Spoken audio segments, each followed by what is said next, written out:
K Shivakumar ಏನು permission ತಗೊಂಡಿದ್ದಾರೆ sir ಇವತ್ತು ಗೈರಾಗೋದು? ಹೌದು, ಲೆಟರ್ ಬರ್ತಿತ್ತು. ಪವರ್ ಶೇರಿಂಗ್ ವಿಚಾರದಲ್ಲಿ ನಾನು ಮತ್ತೆ ಸಿದ್ದರಾಮಯ್ಯ ಕದ್ದು ಮುಚ್ಚಿ ಮಾತಾಡಿಲ್ಲ, ಹೈಕಮಾಂಡ್ ಸಮ್ಮುಖದಲ್ಲೇ ಚರ್ಚೆ ಮಾಡಿರೋದು.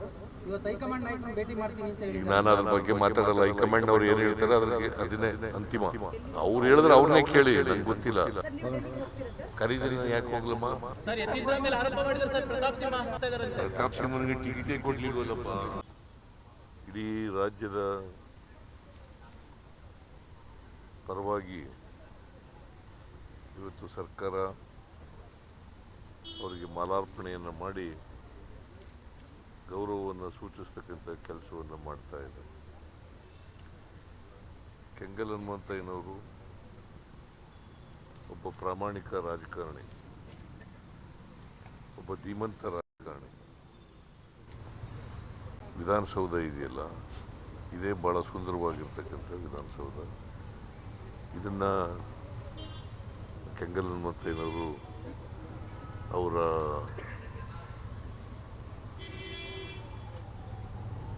ಪ್ಲ್ಯಾನ್ ಮಾಡಿ ಅವರು ಪ್ಲ್ಯಾನ್ ಮಾಡಿ ಇದನ್ನು ಕಟ್ಟಿಸಿದಂಥದ್ದು ಅವರು ಅಂತಕ್ಕಂಥದ್ದನ್ನು ಇವತ್ತು ನಾವು ಮರೀಲಿಕ್ಕೆ ಸಾಧ್ಯ ಇಲ್ಲ. ಇಂಥ ಸುಂದರವಾದಂಥ ವಿಧಾನಸೌಧ ಕಟ್ಟಿಕೊಟ್ಟಿರ್ತಕ್ಕಂಥದ್ದು ಅವರಿಗೆ ಎಂಟೈರ್ ಕ್ರೆಡಿಟ್ ಹೋಗಬೇಕು ಅಂತಕ್ಕಂಥ ಮಾತುಗಳನ್ನು ಈ ಸಂದರ್ಭದಲ್ಲಿ ಹೇಳಲಿಕ್ಕೆ ಬಯಸ್ತಾ ಇದ್ದೀನಿ. ಜೊತೆಗೆ ಏಕೀಕರಣ ಹೋರಾಟ ಮಾಡಿದ್ರು.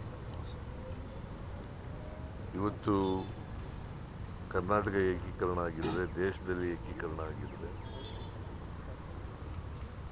ಅವ್ರದ್ದು ಕೂಡ ಕೆಂಗಲ್ ಹನುಮಂತಯ್ಯನವ್ರ ಪಾತ್ರ ಇದೆ ಅಂತಕ್ಕಂಥ ಮಾತುಗಳನ್ನು ಈ ಸಂದರ್ಭದಲ್ಲಿ ಹೇಳಲಿಕ್ಕೆ ಬಯಸ್ತೇನೆ. ಕೇಂದ್ರದಲ್ಲೂ ಕೂಡ ರೈಲ್ವೆ ಮಂತ್ರಿ ಆಗಿದ್ದರು. ಆಮೇಲೆ ಅಡ್ಮಿನಿಸ್ಟ್ರೇಟಿವ್ ರಿಫಾರ್ಮ್ಸ್ ಕಮಿಷನ್ನ ಚೇರ್ಮನ್ ಆಗಿದ್ದರು. ಸೊ ಅವರು ಕರ್ನಾಟಕಕ್ಕೆ ಸ್ವಾತಂತ್ರ್ಯ ಹೋರಾಟಗಾರರು ಕೂಡ ಆಗಿದ್ದರು. ಸ್ವಾತಂತ್ರ್ಯ ಹೋರಾಟದಲ್ಲಿ ಭಾಗವಹಿಸಿ ಆಮೇಲೆ ಅನೇಕ ಸಲಹೆಗಳನ್ನು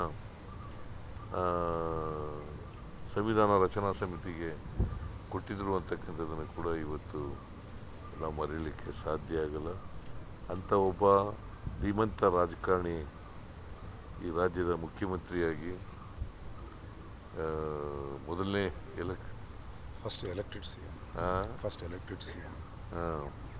ಮೊದಲನೇ elected C M, elected chief minister ಆಗಿದ್ದರು. ಆದರೆ ವಿಧಾನಸೌಧ ಒಂದು ಏನಪ್ಪ ನೋವಿನ ಸಂಗತಿ ಅಂತಂದರೆ, ಅವರು ಉದ್ಘಾಟನೆ ಚೀಫ್ ಮಿನಿಸ್ಟ್ರಾಗಿ ಉದ್ಘಾಟನೆ ಮಾಡಲಿಲ್ಲ. ಚೀಫ್ ಮಿನಿಸ್ಟ್ರಾಗಿ ಉದ್ಘಾಟದು ಭಾಳ ನೋವಿನ ಸಂಗತಿ. ಯಾಕಂದರೆ ಈ ವಿಧಾನಸೌಧಕ್ಕೆ, ಇದು ಕಟ್ಟಡಕ್ಕೆ ಭಾಳ ಮುತುವರ್ಜಿ ತಗೊಂಡು ಸ್ವತಃ ಅವರೇ ಎಲ್ಲ ಮುತುವರ್ಜಿಯನ್ನು ವಹಿಸಿ ಕಟ್ಟಿಸಿದರು.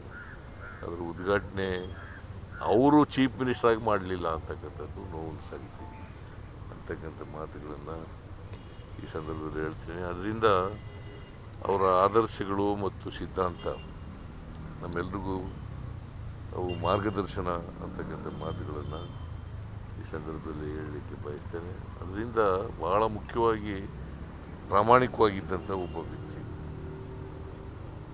ಸ್ವಾತಂತ್ರ್ಯ ಹೋರಾಟದಲ್ಲಿ ಭಾಗಿಯಾಗಿ, ಮುಖ್ಯಮಂತ್ರಿಯಾಗಿ, ಕೇಂದ್ರದ ಮಂತ್ರಿಯಾಗಿ ಅವರು ಭಾಳ ಪ್ರಾಮಾಣಿಕವಾಗಿ ಇಡೀ ಜೀವನದಲ್ಲಿ ನಡ್ಕೊಂಡಿದ್ರು ಅಂತಕ್ಕಂಥದ್ದನ್ನು ಇವತ್ತು ನಾವು ಮರೀಲಿಕ್ಕೆ ಸಾಧ್ಯ ಆಗಿದೆ.